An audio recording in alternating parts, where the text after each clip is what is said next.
Let's take a look at aircraft engines, types of engines, and placement of engines. So this should be added to your engineering notebook. We're first going to just do a quick review of Newton's third law. This is every action, there's an equal and opposite reaction, and drag must be counteracted by thrust. So it's just a quick review of Newton's third law. And lift and weight also counteract, and thrust and drag counteract. So these are the types of propulsion systems. Propellers, turbines, also called jets, so note these in there. We're going to discuss each of these in a little bit more detail, so you may just want to start with propeller. Ramjet, where the aircraft's velocity compresses the air inside there. A newer form is a supersonic combustion ramjet, which is also called the scramjet for speeds above Mach 5. And then rockets. We're going to spend a lot of time taking a look at the turbines. There's different kinds of turbines that we're going to look at. So for rocket fuel and oxygen burn very rapidly and are exploded and forced through a nozzle. So this is one thing that we're going to actually use. We're going to use some rocket engines to launch rockets later on in the year. Engine categories. We have reciprocating engines, which contain pistons. There are gasoline-powered reciprocating engines, two-stroke and four-stroke. So the reciprocating engines are what you might see in the engine underneath your hood in your car, unless you have an electric car. There's also diesel-powered engine. These are not typical in aircraft because they're heavy. They're turbines. We have turbojet, turbofan, turboprop, and afterburning turbojet. So we're going to get into these a little bit more detail. So when we looked at the propeller type engines, typically a reciprocating engine is going to be a propeller engine.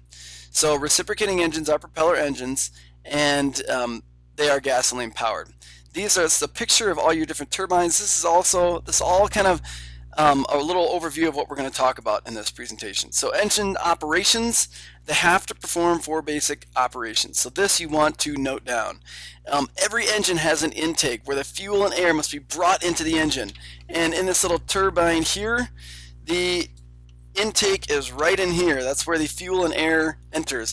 Then in the compression phase, that's in the center phase where all these little gray discs are. That's compression. The fuel and air mixture must be compressed. It's under a high pressure.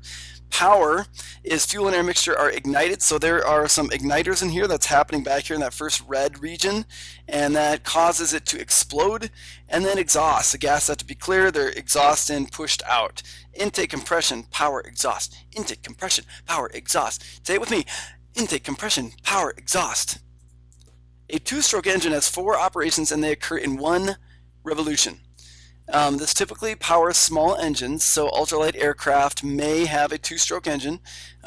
Little dirt bikes can have it, lawnmowers, generators, and that compares to a 4-stroke engine, which is typically a little bit more powerful, and more fuel consumption, a little bit more noise.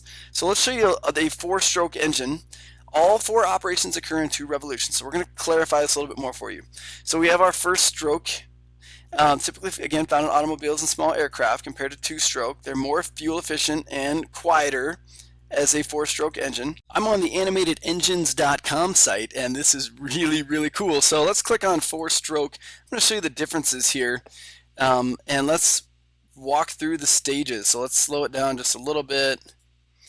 And remember, we have intake, compression, power, exhaust. So here we go. We're going to intake the gas right here. Intake the fuel, compress it, power, explosion, and exhaust out. Intake, compression, power, exhaust. Intake, compression, power, exhaust. Intake, compression, power, exhaust. Intake, compression, power, exhaust.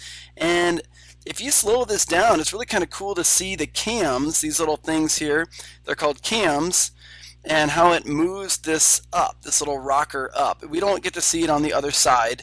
These little points cause the spark plug to spark right at the exact moment it needs to spark.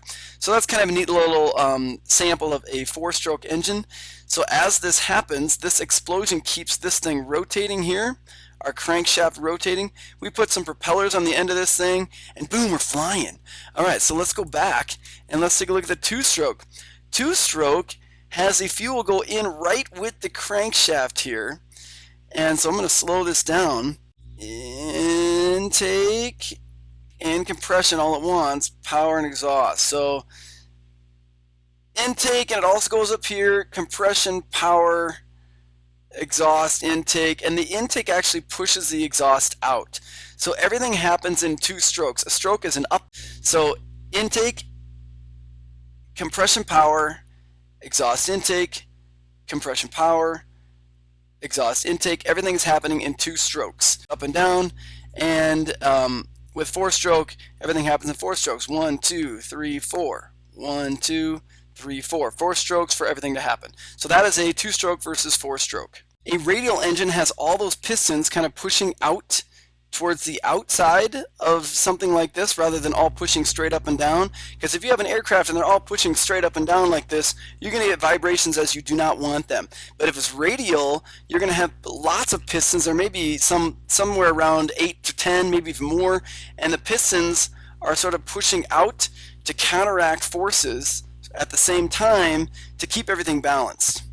Let's look at a carburetor. The carburetor mixes the fuel and air for the engine, and it reduces cross-sectional area of the air as it passes through. So this is Bernoulli's principle.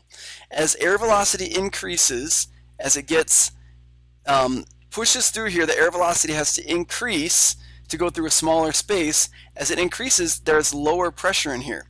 That creates a vacuum, and then there's usually a little straw, a little hole underneath here, and then a pool of gasoline down in here, a little bucket of gas, and it sucks it up through there, and that pushes it as part of your intake. That's right where the intake goes for the engine. And that's all Bernoulli's law. This is also called the Venturi effect. Carburetors are only used in gasoline engines unless they're fuel injected, which most common engines are. And here's the equation for Bernoulli's law. We're not going to look at this directly because I'm just kind of giving you an example of how carburetors work. Icing can be a problem. Water vapor can condense in the reduced air pressure, but then heated air from the engine also helps to prevent that icing from occurring.